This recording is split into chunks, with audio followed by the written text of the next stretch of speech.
Bonjour à tous, bienvenue sur le plateau du grand rendez-vous Europe 1 CNews Les Échos. Bonjour Manuel Bompard. Bonjour. Et merci d'être avec nous. C'est votre grand rendez-vous ce dimanche. Vous êtes député LFI des Bouches-du-Rhône, coordinateur de la France Insoumise. Et avec vous ce matin, nous allons évoquer la niche parlementaire LFI qui n'a pas abouti, qui a suscité le désordre et la colère dans l'Assemblée. L'ultimatum fixé par Marine Le Pen à Michel Barnier. Il a jusqu'à demain pour donner satisfaction aux doléances du RN, sinon c'est la censure. La légitimité du chef de l'État, LFI souhaite qu'il se retire avec des présidentielles anticipées. On a encore entendu Jean-Luc Mélenchon vendredi soir. L'état dans lequel se trouve notre pays, finalement soutenu économiquement par l'un des indicateurs majeurs, l'agence Standard & Poor's, l'immigration avec ce grand réseau de passeurs démantelés et le sort de Boualem Sansal, otage, comme le titre nos confrères du Point, otage des autorités algériennes, mais surtout des rapports conflictuels entre la France et l'Algérie. Pour vous interroger ce matin, je suis entouré de Stéphane Dupont des Échos. Bonjour Stéphane. Bonjour. Et de Mathieu Boccoté. Bonjour Mathieu. Bonjour. Jeudi soir, la niche parlementaire LFI, c'est-à-dire les textes que votre formation présentait aux autres députés, s'est terminée en pugilat. 2 députés ont failli en venir aux mains, le modem Nicolas Turquois et le socialiste Mickaël Boulou. Des violences donc, des invectives aussi, dont apparemment aussi les vôtres, Manuel Bompard, à l'encontre de celle qui présidait la séance, Naïma Mouchou. Elle s'est expliquée dans Punchline sur Europe 1 et sur CNews vendredi soir. On écoute, on regarde. Je suspends la séance. Je l'ai suspendue à plusieurs reprises, il y a eu des rappels au règlement. Je descends du perchoir et Manuel Bompard vient vers moi, m'interpelle et les yeux dans les yeux me dit à plusieurs reprises « Tu vas le payer ». Tu vas le payer, oui, tu le paieras, tu es complice et tu le paieras, y compris électoralement. C'est une intimidation. Voilà, c'est une mise sous pression insupportable. Qu'est-ce que vous lui répondez ? D'abord, je veux dire dans votre présentation de ce qui s'est passé jeudi que vous avez une présentation des choses qui est assez euphémisante. Il n'y a pas eu un pugilat. Il y a eu, de la part d'un député, membre du MoDem, M. Turquois, une tentative d'agression physique, d'abord contre un député socialiste, et ensuite contre un député insoumis. Donc essayer de faire croire ou de faire penser que ce qui s'est passé dans l'hémicycle, c'était une bataille entre 2 députés. Non, pas du tout. Il y avait un député qui a tenté une agression physique et d'autres députés qui en ont été victimes. Ça, c'est la première chose que je veux dire par rapport à la question que vous m'avez posée. Quant à Madame Mouchou, que j'ai effectivement pu entendre sur votre plateau, je vous confirme effectivement lui avoir dit que sa participation au blocage organisé par les macronistes pour empêcher l'Assemblée nationale de voter sur la proposition de loi que nous avons déposée pour abroger la réforme des retraites, je vous confirme lui avoir dit qu'elle devrait rendre des comptes d'un point de vue électoral, effectivement, de son attitude. Vous avez dit, tu vas le payer. Non, je n'ai pas utilisé ce terme. Ça, effectivement, c'est un terme mensonger, y compris quand elle dit que j'aurais dit... Elle ment quand elle dit... Quand elle dit que j'aurais dit, y compris électoralement, bien évidemment que je n'ai parlé que de conséquences électorales, évidemment, et vouloir faire croire, en quelque sorte, que j'aurais voulu la menacer ou l'intimider d'une autre manière... Elle parle d'intimidation. Oui, mais d'une autre manière que ce que j'ai toujours dit, et ce que nous avons toujours dit, c'est que effectivement, les décisions politiques, elles donnent lieu à des conséquences électorales. Enfin, excusez-moi, c'est quand même assez surprenant et assez hallucinant de considérer que ce serait un problème de dire à un ou une députée que les décisions qu'elle prend dans l'Assemblée nationale auront des conséquences électorales. Nous sommes en démocratie. N'en déplaise aux macronistes, l'Assemblée nationale n'est pas un conseil d'administration. On y rend compte des décisions qu'on prend devant les électrices et les électeurs. Point. Mais j'ai bien vu qu'il y avait de la part de Mme Mouchou une tentative de créer un contre-feu pour masquer en vérité ce qui s'est passé jeudi, c'est-à-dire la violence qui a égrené toute cette journée. J'ai parlé de la tentative d'agression du député Turquois, mais on a assisté aussi à une violence sociale avec des gens qui venaient dire « mais à 64 ans, on est encore en forme, on peut continuer à travailler », et à une violence antidémocratique. Est-ce que vous savez que c'est la première fois dans l'histoire de la Ve République que le gouvernement... C'est pas une violence sociale de dire qu'à 64 ans, on est encore en forme. Pourquoi vous dites ça ? Parce que quand des députés de mon groupe prenaient la parole pour dire, par exemple, voilà, moi, mon père... Quand il est arrivé à 60 ans, il était déjà dans une santé, avec une situation en termes de santé qui était déjà très dégradée. Personnelles. Voilà, j'avais en face des députés macronistes qui ricanaient, qui rigolaient, voilà, j'ai trouvé que c'était effectivement très violent. Ricaner et rigoler, il se peut que ça soit discourtois, mais c'est de la violence sociale. Voilà, je trouve... Le terme n'est pas un peu exagéré? Non, pas du tout. Je trouve que quand on évoque une situation qui sont des situations personnelles qui sont dures d'un point de vue social, vous savez, quand vous arrivez à 60 ans et que vous avez en fait, vous pouvez pas profiter d'un peu de votre retraite en bonne santé, voir en face du mépris, des rires, des ricanements. Je trouve ça très violent. Et puis, il y avait une violence antidémocratique. Oui. Enfin, quand même, Manuel Bompard, vous parlez de l'obstruction, que les macronistes ont fait de l'obstruction, mais vous, à la France Insoumise, vous êtes les champions de l'obstruction à l'Assemblée nationale. La dernière fois, quand la réforme des retraites a été examinée, 19 000 amendements, et là, il n'y en avait qu'un millier. Alors, c'est intéressant que vous posiez cette question. Il ne faut pas être hypocrite. La vérité, c'est que l'obstruction parlementaire, c'est un outil parlementaire. Vous en êtes les champions. Qu'on peut utiliser. Mais en fait, l'obstruction parlementaire, c'est un contre-pouvoir. C'est-à-dire, face à un pouvoir, par exemple, c'était le cas lors de la bataille contre la réforme des retraites, qui veut passer en force une réforme qui est rejetée à l'époque par 90% des Français. J'assume. Pas 90%. Si 92% des actifs, vous pouvez retrouver les sondages de l'époque. Et peut-être 70 à 80% des Français si vous intégrez les retraités. Face à cette situation, j'assume de vous dire que je considère que notre groupe parlementaire à l'époque s'est honoré en essayant d'utiliser tous les moyens à sa disposition pour empêcher cette réforme d'être votée. D'ailleurs, elle n'a pas été votée. La réforme des retraites, elle est passée par 49.3. Là, en l'occurrence, ce qui est différent dans la journée de jeudi, c'est que c'est le gouvernement, c'est-à-dire le pouvoir en place qui utilise l'obstruction parlementaire contre l'initiative des députés. Juste. Le principe, je vais m'arrêter là, le principe d'une niche parlementaire est garanti par la Constitution. C'est-à-dire, il y a une autre journée dans l'année dans laquelle un groupe d'opposition peut décider des textes qu'il inscrit à l'ordre du jour de l'Assemblée nationale. Par son attitude, le gouvernement, en fait, a détruit ce principe constitutionnel, puisque si dorénavant, vous pouvez plus décider du texte que vous mettez à l'ordre du jour, alors il n'y a plus de niche parlementaire. Juste pour clore sur ce parlementaire. sujet des violences, et vous avez parlé de violences sociales, je vous entends, Manuel Bompard, est-ce que vous présentez vos excuses à Naïma Mouchou ce matin mais sur pourquoi Europe 1 et sur mais CNews? évidemment que je ne m'excuserai pas d'avoir simplement dit à une députée vous avez que dit son tu vas le attitude... Non, alors, je vous ai donc dit précisément, c'est pas vrai. je vous ai dit précisément l'inverse tout à l'heure. Donc, si vous Diriez-vous voulez... qu'elle est en train de se victimiser d'une certaine manière? Certainement, oui. Et je pense surtout qu'elle a tenté de faire une forme de contre-feu par rapport à l'agression dont s'est rendu coupable. Parce que ça, c'est pas parole contre parole. L'agression du député turquois, il y a des vidéos, vous pouvez les montrer si vous voulez. Donc, évidemment que je n'ai jamais menacé qui que ce soit d'autre chose que de conséquences électorales. C'est une adversaire politique ou c'est une ennemie? Parce que de la manière dont vous lui parlez... Mais comment je lui ai parlé? Enfin, je sais pas, ça vous surprend tant que ça qu'un député, quand il prend une position, quand il vote pour quelque chose, quand il participe à une manœuvre d'obstruction, qui l'en subisse des conséquences électorales, vous trouvez ça menaçant, sincèrement, de dire ça à un député? Parce que je vous informe quand même que les votes à l'Assemblée nationale, ils sont publics, sur le site de l'Assemblée nationale. Heureusement quand même que les députés, quand ils prennent des positions, ils les prennent devant les électrices et les électeurs. La question, Stéphane Dupont, est quand même fondée, c'est-à-dire vos adversaires. Vous avez devant vous des macronistes, des lepénistes. Est-ce que vous les considérez comme des adversaires ou comme des ennemis? Mais certainement pas comme des ennemis. Enfin, qu'est-ce que c'est que cette histoire? Je suis pas, moi, dans... Non, parce que vu le climat d'hostilité qu'il y a à l'Assemblée, l'adversaire, on le respecte. L'ennemi, on le combat à tout prix. Mais attendez, moi, je respecte bien évidemment mes adversaires à partir du moment où leur attitude est respectable. En l'occurrence, vous dites... Ça n'a pas toujours été le cas quand il y avait le ballon de foot à l'effigie d'Olivier Dussopt sous le pied de Thomas Porte. Je vais finir de répondre à votre deuxième question ensuite. Mais là, qu'est-ce qui s'est passé? Qu'est-ce qui a produit cette scène où je suis allé voir Mme Mouchou? C'est que Mme Mouchou a été la première présidente de séance jeudi et que pendant sa présidence, en 2 heures de débat, nous avons eu 4 suspensions de séance qu'elle a accordées, 10 rappels au règlement.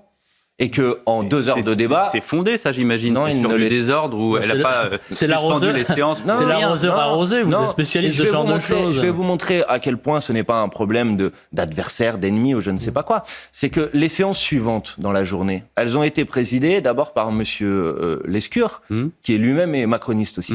Bon, et il y a eu aucun incident parce que lui, il a respecté une organisation du débat. Non, elle a, par son organisation partiale du débat, elle a participé des manœuvres d'obstruction qu'ont engagé un certain nombre de députés macronistes et le gouvernement. Et ça, si vous ne me croyez pas, je vous invite à re-regarder le débat et vous verrez la différence de présidence quand c'était Mme Mouchou au perchoir et quand c'était M. Lescure au perchoir. Et pourtant, M. Lescure n'est pas de ma famille politique, vous voyez?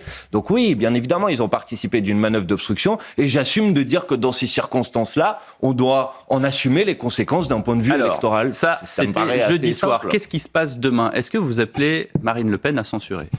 Non, mais moi d'abord, avant de parler à Mme Le Pen, je vais d'abord dire que ce qui se passe demain, c'est que le gouvernement va venir devant l'Assemblée nationale avec un projet de loi de finances de la sécurité sociale, qui est un projet de loi de finances de la sécurité sociale désastreux.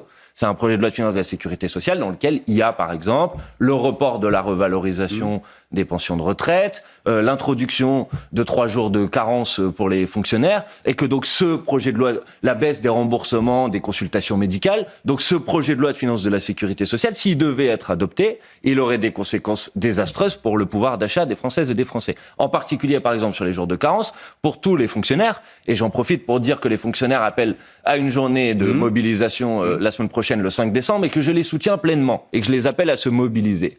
Donc sur cette base-là, puisque le gouvernement a l'intention d'utiliser le 49.3 pour passer en force ce projet de loi de finances de la sécurité sociale, je vous confirme que nous déposerons une motion de censure, et j'appelle l'ensemble des députés à l'Assemblée nationale de voter cette motion de censure pour faire tomber ce budget de la sécurité sociale et par là même pour faire tomber le gouvernement, évidemment. Et on parlera de l'ultimatum fixé par Marine Le Pen au gouvernement juste après une première pause.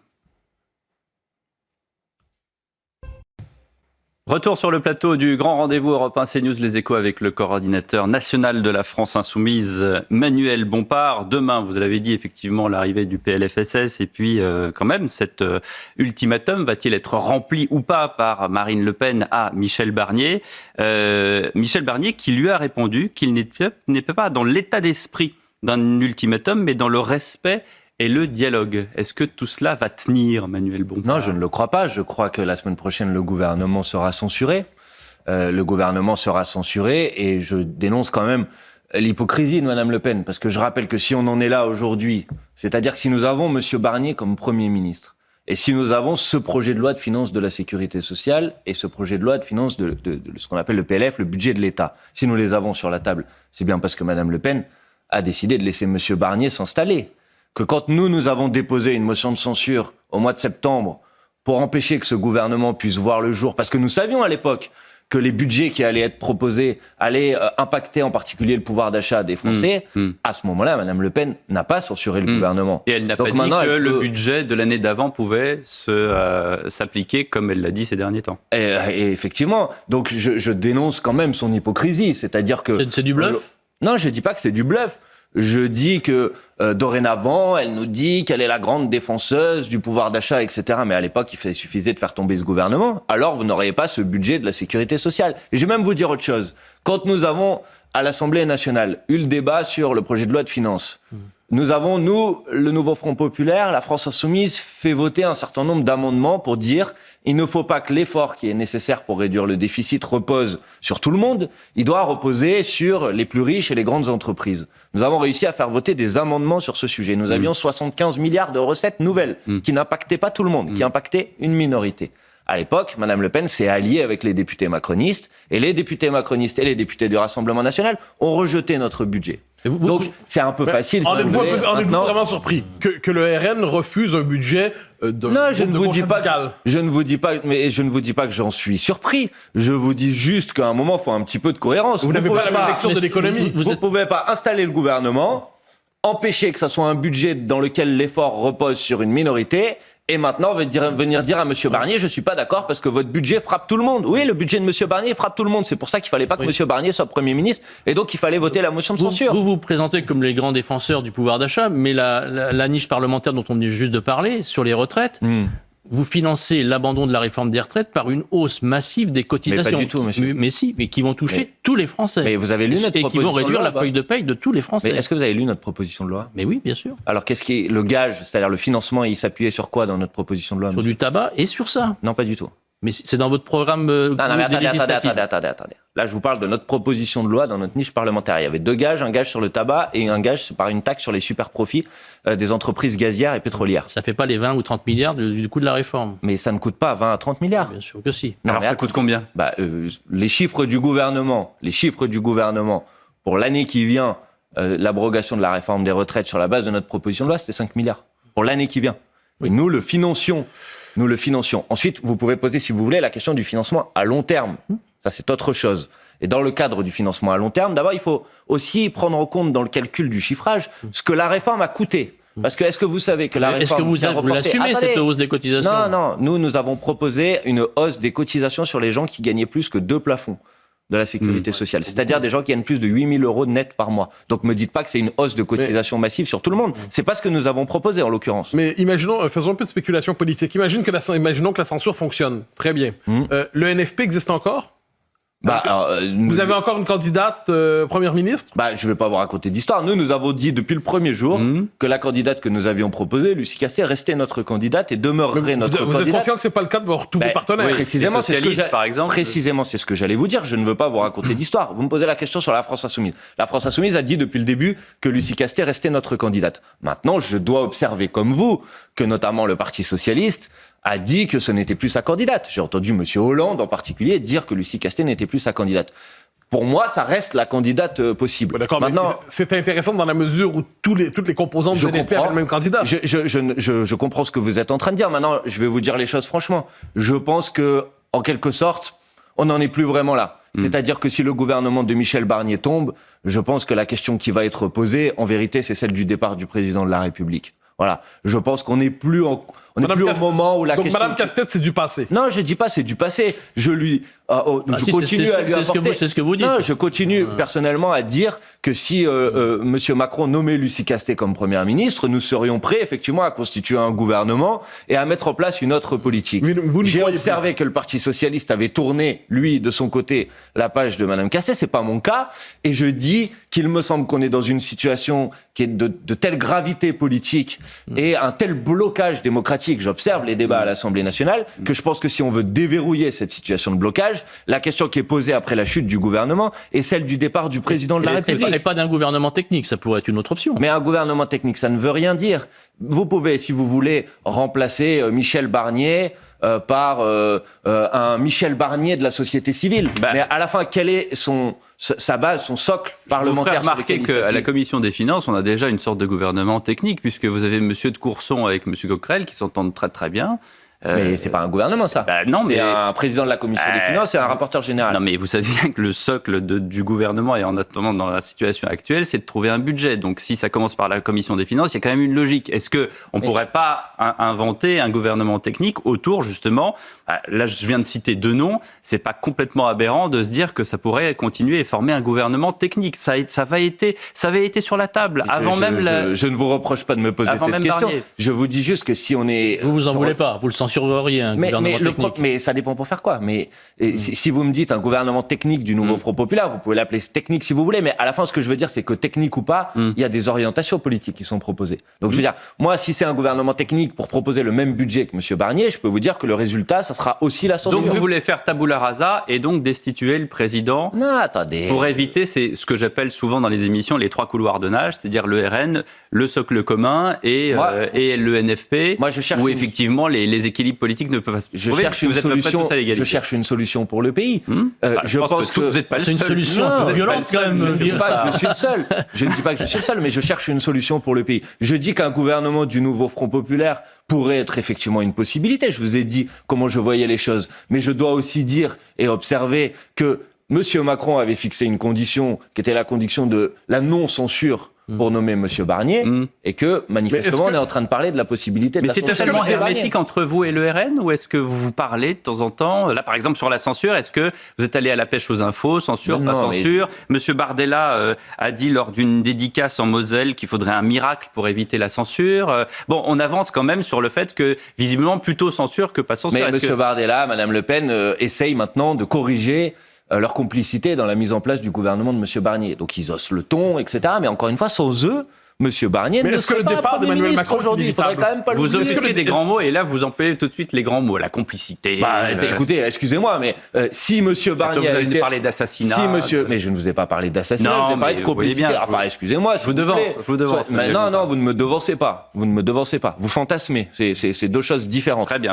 La complicité en politique, ça existe et c'est pas un mot insultant de dire que si M. Barnier a pu être mis en place, c'est bien parce qu'il y a eu une complaisance et une complicité du Rassemblement national. Est-ce que le départ d'Emmanuel Macron est inévitable selon vous? Mais je le crois. Inévitable. Je le pense, oui. Je le pense. Et d'ailleurs, je dois observer que cette semaine, j'étais il n'y a pas que les dirigeants de la France Insoumise qui l'ont dit. J'ai vu M. Copé, dont on ne peut pas dire que ce soit un ami politique. Vous n'avez pas grand-chose en commun avec M. Copé. Voilà. J'ai vu M. de Courson, vous parliez de lui, dire exactement la même chose. J'ai observé d'ailleurs qu'il y a des sondages qui disent aujourd'hui que la majorité des Français, en cas de chute du gouvernement Barnier, pensent que c'est le président de la République qui doit partir. Mais vous ne contestez pas la légitimité d'Emmanuel Macron. Il demeure légitime. Son mandat demeure légitime. Il a été élu à la dernière élection présidentielle. Par l'ensemble des Français. Mais ça ne m'a pas échappé. Mais maintenant, et pour 5 ans.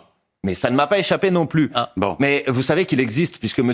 Macron a manifestement choisi dans son mandat de faire la liste de tous les articles de la Constitution. Donc il y a un article qui permet et qui prévoit la possibilité d'émettre, destituer ou que le président de la République démissionne. C'est aussi dans la Constitution. Et 62% des Français souhaitent la démission d'Emmanuel Macron en cas de censure du gouvernement Barnier. C'est un sondage CSA pour Europe 1, CNews et JDD. Mais ça veut dire quand même que 38% des Français respectent les institutions et se disent on a un président jusqu'en 2027. Mais vous êtes quand même parfois assez incroyable. C'est-à-dire je suis incroyable. Incroyable, mais là, je vous le disais pas d'une manière... un compliment. Je vous le disais pas d'une manière très positive. Bon, tant pis, je le prends quand même. Mais vous êtes d'accord que on peut souhaiter la démission du président de la République sans remettre en cause nos institutions. Pourquoi vous dites que ceux qui seraient contre sont les seuls à respecter nos institutions? Vous poussez à la démission quand même. C'est une forme de coup d'État institutionnel. Est-ce que oui ou non la démission du président de la République ou la destitution est prévue par la Constitution? Mais bien sûr que oui, mais c'est pas un droit constitutionnel, mais ça c'est pour des elle ne me dit pas que c'est une remise en cause de la Constitution. Sachant que le Parlement qui restera le même en cas de démission du président, puisqu'on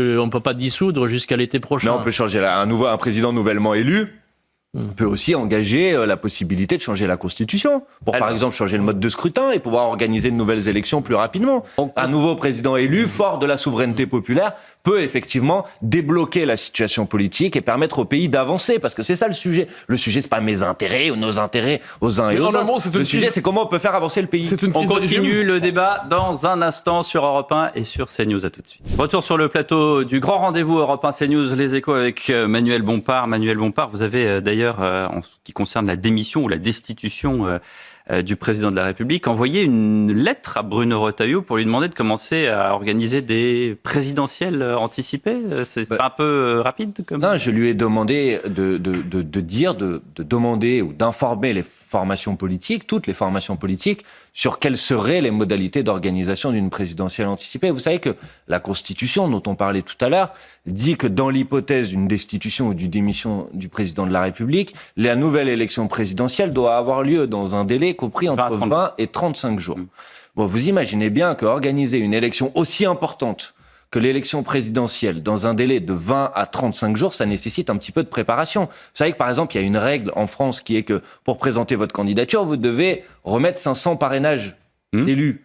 C'est l'État qui doit transmettre à chacun des élus les formulaires de parrainage, puis les élus doivent compléter le formulaire de parrainage et le renvoyer. Et qu'est-ce qui vous a répondu, vous imaginez Bruno bien Retailleau, que dans un délai de 20 à 35 jours, ça nécessite un peu de préparation. Qu'est-ce qui vous a répondu, le ministre de l'Intérieur? Pour l'instant, il ne m'a pas répondu. Ça vous Je lui ai envoyé le courrier jeudi soir. J'attends sa réponse. Je pense qu'il serait normal que les formations politiques, toutes, soient informées de savoir... J'imagine qu'au ministère de l'Intérieur, on doit travailler sur toutes les hypothèses, et notamment sur celle-ci, sur comment, dans ce cas-là, quels seraient les délais pour remettre les parrainages d'élus, est-ce qu'il y aurait de nouvelles inscriptions sur les listes électorales ou pas, comment s'organiserait la distribution de ce qu'on appelle la propagande électorale. Enfin, excusez-moi, c'est pas des petits sujets. Moi, il me semble que c'est important, c'est une question majeure de savoir s'il y a une élection présidentielle pour qu'elle soit organisée dans des bonnes conditions, que ça soit pas la pagaille. Juste en ce qui concerne la propagande électorale, je crois savoir qu'LFI a distribué des affiches, des tracts en mode un peu wanted, un peu comme dans les westerns américains, avec des affiches où on voit Prisca Thévenot, on voit Marc Fesneau. C'est pas un peu violent? Alors là, on parle pas de l'élection présidentielle, on est revenu un peu en arrière, mais il n'y a pas de problème, je vais répondre à votre question. C'est-à-dire, on parle de notre niche parlementaire, et je vous confirme effectivement que nous avons l'intention d'informer les électrices et les électeurs des circonscriptions concernées de quelle position a pris leur député pendant ce débat majeur pour l'abrogation de la réforme des retraites. Et qu'en particulier ceux qui se sont livrés à un blocage pour empêcher l'Assemblée nationale de voter, alors qu'il y avait une majorité à l'Assemblée. Et ça a été démontré, puisque tous les votes qu'ont demandé les macronistes, ils les ont tous perdus pendant cette journée. Donc il y avait une majorité pour voter l'abrogation de la réforme des retraites. Certains s'y sont opposés. Ça me semble normal que les électrices et les électeurs soient informés de ça. Vous écoutez, Manuel Bompard, toute la crise actuelle, la crise politique actuelle, c'est tout est de la faute d'Emmanuel Macron. C'est pour ça que vous réclamez son départ. Mais est-ce que le Parlement n'a pas aussi une forme de responsabilité? Vous avez été incapable de travailler ensemble, vous, les grandes forces politiques du Parlement.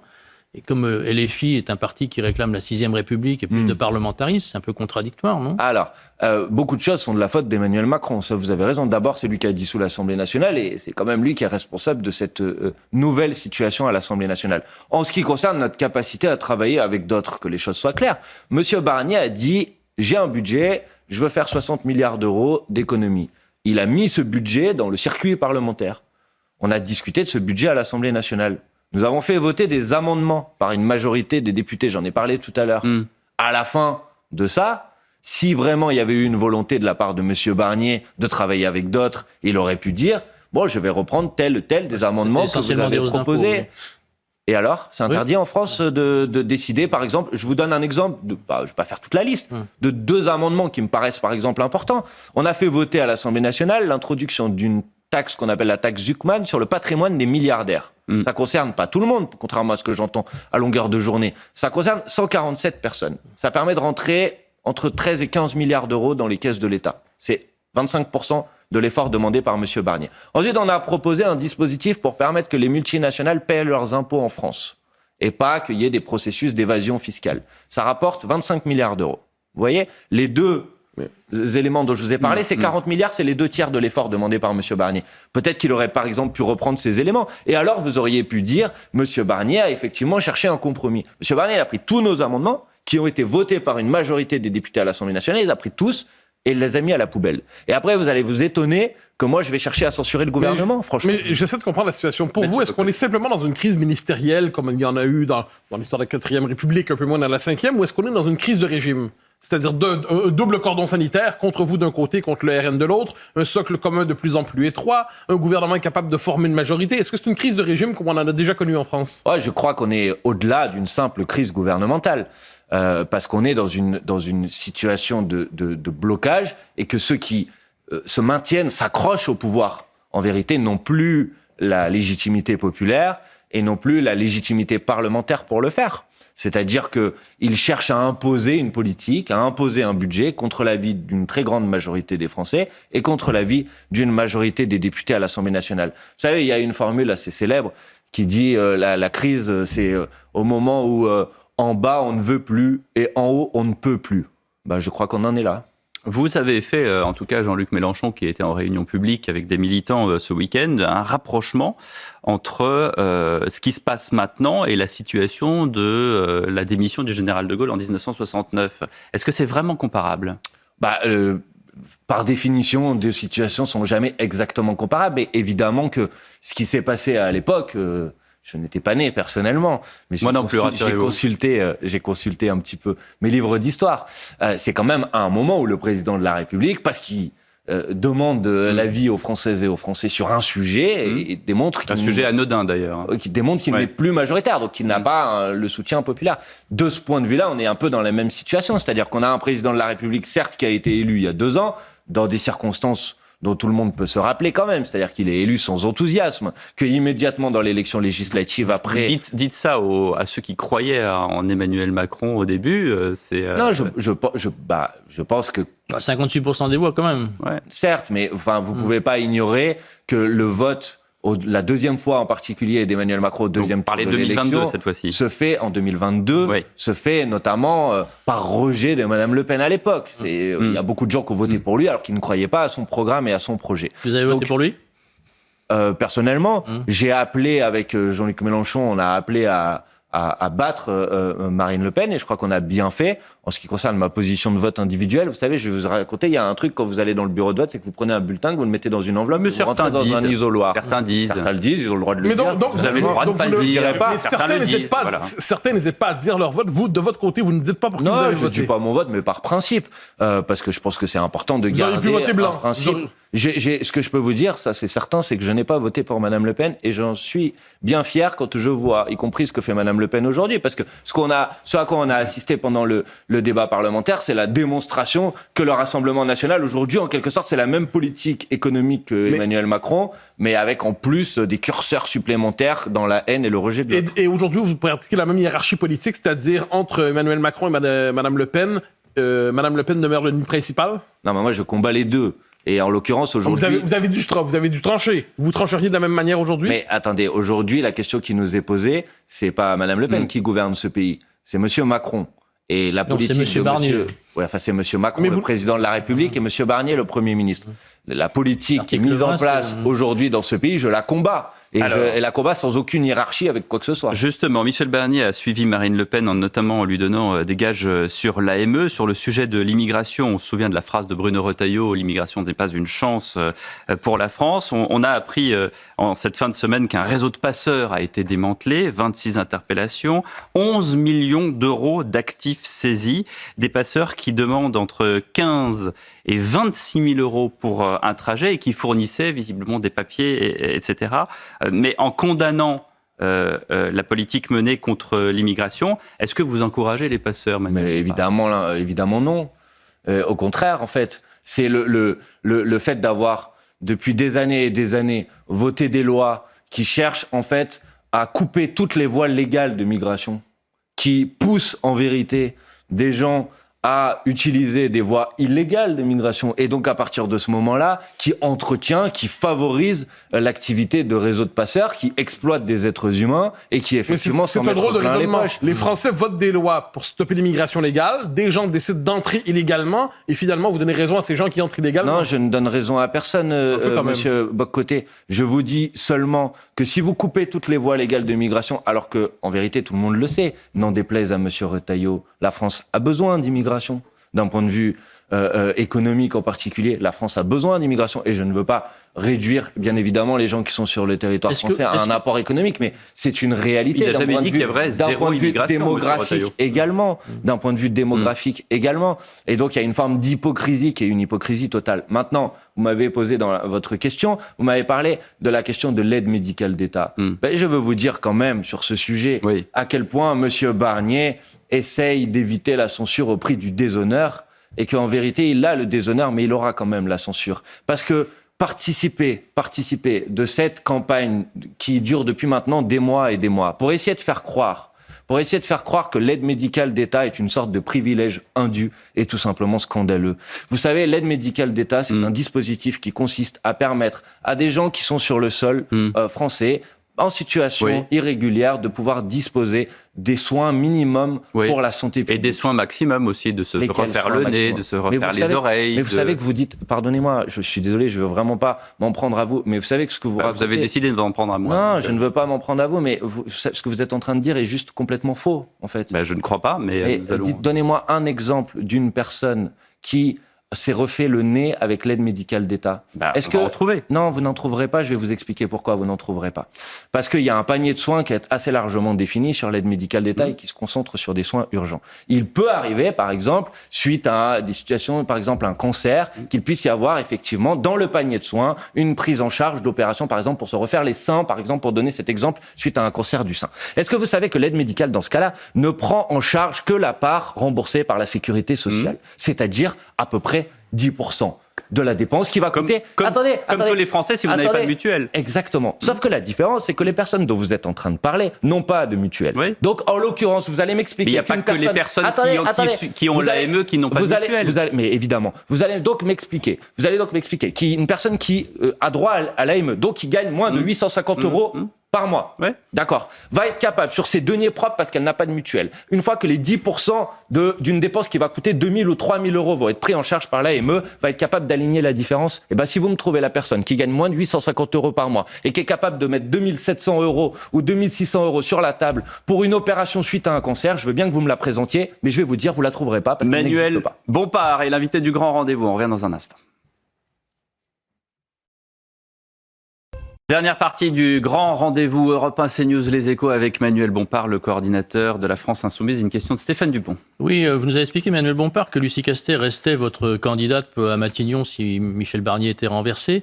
Lucie Castet, elle est pour la régularisation de tous les sans-papiers. C'est aussi votre position ?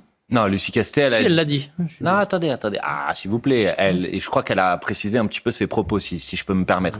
En tout cas, je peux vous dire quelle est la position du programme que nous avons défendu ensemble. C'est la régularisation des travailleuses et des travailleurs sans papier et d'un certain nombre de personnes, par exemple des parents qui ont des enfants scolarisés à l'école. Oui, dans ce cas-là, je pense que on doit sortir de cette forme d'hypocrisie. C'est-à-dire que vous avez aujourd'hui des gens en France qui travaillent, qui ont un emploi, qui ont un contrat de travail, qui payent des cotisations, mais qui n'ont pas les papiers. Je trouve ça juste stupéfiant et scandaleux. Donc oui, je pense qu'il faut sortir de cette situation d'hypocrisie et régulariser l'ensemble des travailleuses et des travailleurs sans papiers. La même Lucie Castet, aujourd'hui dans la Tribune dimanche, avec Marine Tondelier, la responsable des Verts, se déclare favorable à une candidature unique de la gauche à la prochaine présidentielle. Vous en pensez quoi ? Vous avez peut-être observé que Jean-Luc Mélenchon lui-même, vendredi soir, vous avez cité tout à l'heure sa prise de parole, a proposé qu'effectivement il y ait une candidature commune en cas d'élection présidentielle. Mais nous avons dit une chose très simple. Nous avons dit que s'il y a une élection présidentielle anticipée, c'est-à-dire un délai, je vous l'ai dit tout à l'heure, compris entre 20 et 35 jours, on va pas faire croire qu'on va rentrer dans 15 jours de palabres et de discussions pour essayer d'identifier laquelle. Donc nous, ce que nous disons, c'est que s'il y a une élection présidentielle anticipée, nous les Insoumis qui quand même, il y a 2 ans, avons fait 22% des voix à l'élection présidentielle et avons aujourd'hui le groupe parlementaire le plus nombreux à gauche, nous ferons une proposition de candidature issue de nos rangs et nous espérons que cette candidature, sur un programme de rupture, puisse être une candidature commune. De Jean-Luc Mélenchon. Mais je vous ai pas dit de Jean-Luc Mélenchon, je vous ai dit que les Insoumis... On l'a compris. Mais je vous ai dit que les Insoumis feront une proposition de candidature. Maintenant, quant à Jean-Luc Mélenchon, j'ai déjà répondu à cette question. Il me semble évident que si l'élection présidentielle anticipée dont on a parlé tout à l'heure doit avoir lieu dans les prochaines semaines ou dans les prochains mois, il me semble évident qu'il est aujourd'hui la personnalité la mieux placée à gauche pour permettre à la gauche d'être au 2e tour et de gagner, tout simplement. Mais autant la gauche est capable de s'unir pour les législatives, autant pour la présidentielle, ça risque d'être plus compliqué. On voit en ce moment François Hollande annoncer à demi-mot son possible retour. On voit que la gauche est moins unie en ce moment qu'elle ne l'était il y a quelques semaines et quelques mois. Donc vous croyez une candidature unique à gauche ? Je vois bien que le Parti socialiste, puisque c'est de ça dont vous êtes en train de me parler, après avoir fait l'union du nouveau Front populaire, multiplie depuis maintenant plusieurs semaines des propos et des actes qui sont des actes de division. Je vous donne un exemple. Les sociotraites. Attendez. Je n'ai pas utilisé ce terme-là. Je dis qu'il multipliait des actes de division. Non mais attendez, juste... Regardez, par exemple, quand le candidat proposé par Anne Hidalgo pour les prochaines élections municipales à Paris, Monsieur Ferraud, dit « Nous nous allierons avec les Insoumis, ni au premier tour, ni au 2e tour ». Puisque c'est ce qu'a dit Monsieur Ferraud dans la presse. Comment vous pouvez dire ça et en même temps, au niveau national, faire comme si il y allait avoir une candidature commune avec les socialistes ? Moi, je ne suis pas hypocrite, je dis les choses franchement. Si Monsieur Ferraud pense qu'il ne peut pas s'allier au premier tour ni au 2e tour des élections municipales à Paris avec les Insoumis, j'imagine qu'il considère donc qu'il ne peut pas être allié avec les Insoumis aux élections législatives ou aux élections présidentielles. J'en prends acte, je regrette la tentative et la volonté du Parti socialiste de rompre avec le nouveau Front populaire et l'union que nous avons constituée aux dernières élections législatives. Et je dis à tous les autres, continuons à avancer ensemble parce que c'est ce qui nous permettra d'avoir le plus de chances possible pour pouvoir gagner la prochaine élection présidentielle. S'il y a une présidentielle anticipée, chacun ira sous ses couleurs, les socialistes et vous. Donc il y aura 2 candidats. C'est pas ce que j'ai dit. J'ai dit que j'espérais, j'avais l'intention de proposer une candidature commune, mais je dois avoir l'honnêteté de vous dire que je vois bien que les signaux qu'envoient aujourd'hui les dirigeants socialistes sont plutôt des signaux de division. On parlait de François Hollande qui était en place et en poste quand il y a eu les attentats du Bataclan. Votre parti souhaite abroger le délit d'apologie du terrorisme. Non. Quoi ? Dites les choses franchement, dites la vérité. Alors dites la vérité à ma place. Pas les gens. Qu'est-ce que j'ai dit ? Vous dites que nous voulons abroger le délit d'apologie du terrorisme. Qu'est-ce qu'il y a écrit dans la proposition de loi que nous avons déposée ? Qu'est-ce qui est écrit dans la PPL que vous avez ? Quel est le titre ?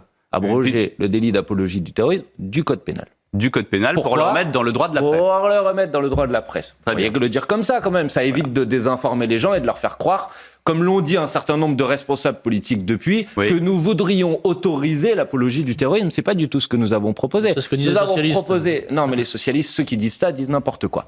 Parce qu'il faut qu'ils apprennent à lire. Nous proposons... Mais quand Bruno Retailleau dit que vous faites l'apologie du Bataclan, qu'est-ce que vous lui répondez ? Précisément que c'est un menteur. un manipulateur. Monsieur le ministre de l'Intérieur est un menteur. Quand il dit ça, oui, évidemment, c'est un menteur.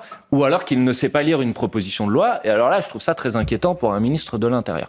Parce que s'il savait lire une proposition de loi, et notamment l'exposé des motifs de cette proposition de loi, nous disons une chose très simple. Depuis que la loi a été modifiée en 2014, effectivement, sous François Hollande, le délit d'apologie du terrorisme a été instrumentalisé pour s'en prendre à des syndicalistes, à des responsables associatifs, à des journalistes, à des responsables politiques de LFI, à des responsables politiques de la France Insoumise, pour des faits qui ne s'apparentent bien évidemment pas à de l'apologie du terrorisme. Nous disons quoi ? Nous disons qu'il faut le remettre dans le droit de la presse pour éviter ces dérives et ces abus. Et nous ne sommes pas le seul à le dire.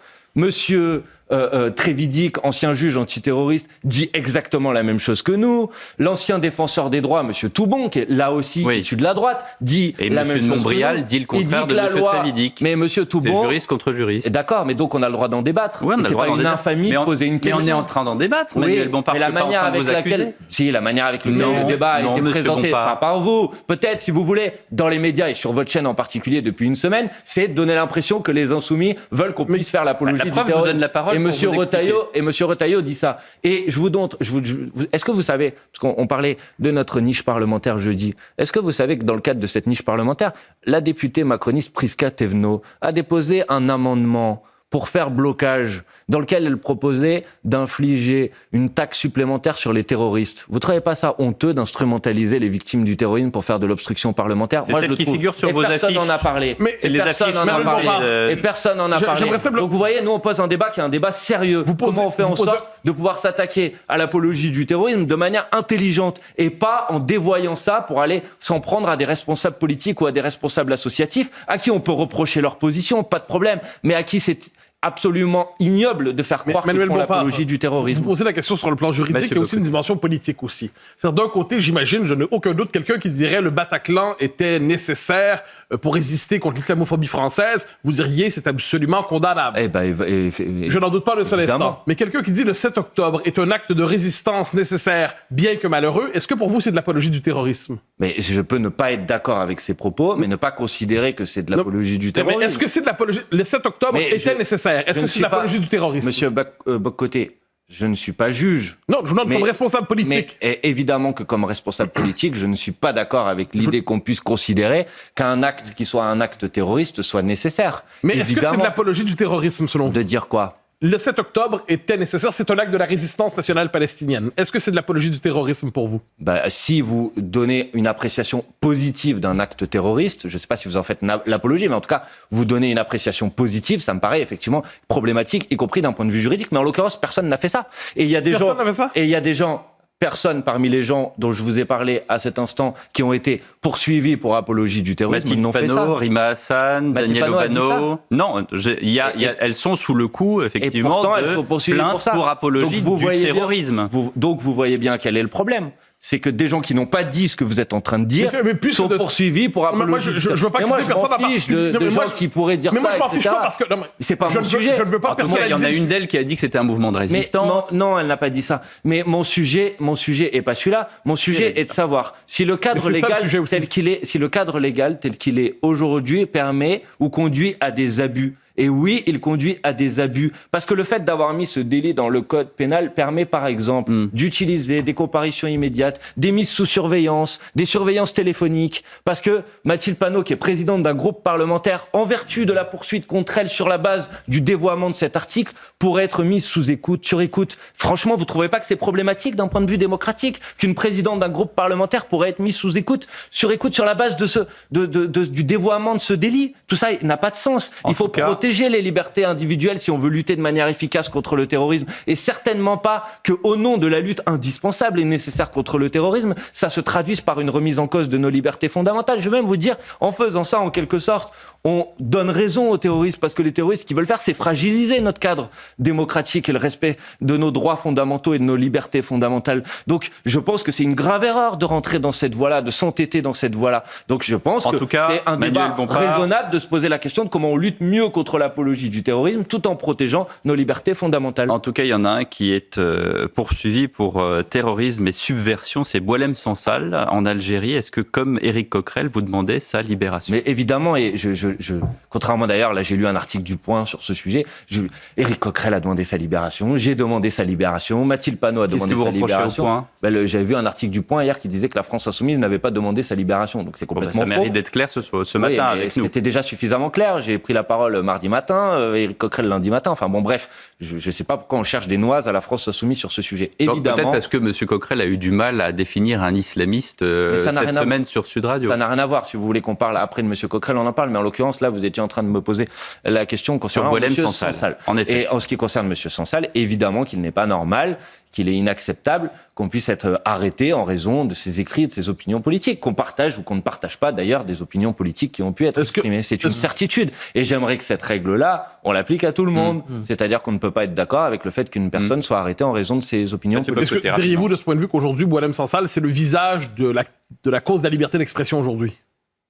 Mais pas le visage. Pourquoi le visage ? Parce que c'est lui qui, pour l'instant, est menacé pour ses libertés. Monsieur Boccoté, sans que les menaces soient de même nature, il y a une universitaire française qui s'appelle Madame Soumaoro, qui avait prévu de faire une conférence au Parlement européen. Madame Maréchal Le Pen a inventé des positions à Madame Soumaoro en disant qu'elle faisait, je sais pas quoi, du racisme anti-blanc, et cette conférence a été interdite. Monsieur Vous pensez peut-être aussi à Madame Bergeau-Blaclair, qui a été véritablement frappée d'interdit au CNRS. Est-ce que vous diriez aujourd'hui que Madame Soumaoro est le visage de la liberté d'expression en France ? Est-ce qu'il y a une distinction, selon vous, entre le fait de ne pas pouvoir faire une conférence et d'être évidemment qu'il y en a une. Écroué par le régime. Évidemment qu'il y en a une. J'ai une différence de fond. Évidemment qu'il y en a une. Je parle au singulier. Évidemment qu'il y en a une, et j'ai commencé par ça, si vous avez bien écouté ce que je vous ai dit. Merci Manuel Bompard, merci d'avoir été notre invité ce dimanche. Très très bonne journée sur nos deux antennes.